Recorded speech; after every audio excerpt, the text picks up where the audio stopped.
My husband finds me unattractive after I gave birth. I gave birth to our daughter Emma 3 months ago, and everything changed between me and my husband Jake. Not just the obvious stuff like less sleep and more responsibilities, but something deeper that I wasn't prepared for. During my pregnancy, Jake was amazing. He'd rub my feet when they swelled, take pictures of my growing belly, and talk about how beautiful I looked carrying our baby. He even joked that pregnant women had this special glow, and I was no exception. I felt loved and supported through every uncomfortable moment. The birth itself was traumatic. 36 hours of labor that ended in an emergency C-section. Emma was healthy, but I was a mess. The incision, the bleeding, the way my body felt like it belonged to someone else entirely. Jake held Emma while I recovered, and I remember thinking we'd get through this together like we had everything else. The first few weeks were a blur of feeding schedules and diaper changes. I was focused entirely on healing and taking care of Emma. My body was still recovering, my hormones were everywhere, and I looked nothing like my pre-pregnancy self. My stomach was soft and marked with stretch marks. My breasts were larger but constantly sore, and I felt exhausted in a way I'd never experienced. Jake stopped touching me, not just sexually, which I understood given my recovery, but all physical contact seemed to disappear. No casual kisses, no hand-holding while watching TV, no hugs that lasted longer than a polite pat on the back. When I tried to cuddle with him on the couch,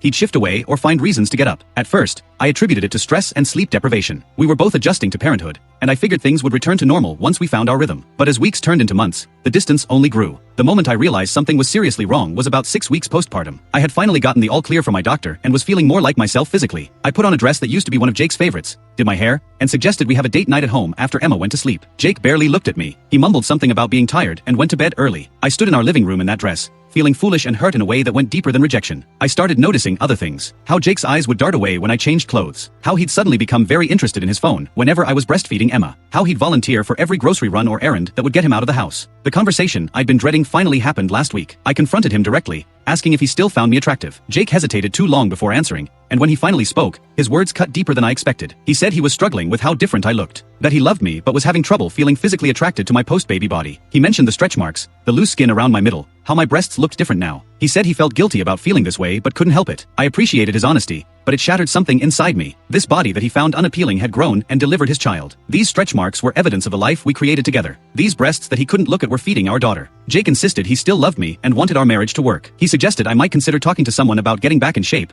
or maybe looking into procedures to address the physical changes. He said it like he was being helpful, like this was a problem with an obvious solution. I've been sleeping in the guest room since that conversation. Every morning, I look in the mirror and see a woman who survived pregnancy, childbirth, and 3 months of caring for a newborn. Some days I feel proud of what my body accomplished. Other days, all I can see is what Jake sees. The flaws, the changes, the ways I'm no longer the woman he married. Emma deserves parents who love and respect each other. I deserve a partner who sees beauty in my strength, not just disappointment in my scars. I'm not sure where we go from here, but I know I can't keep living with someone who looks at me like I'm broken.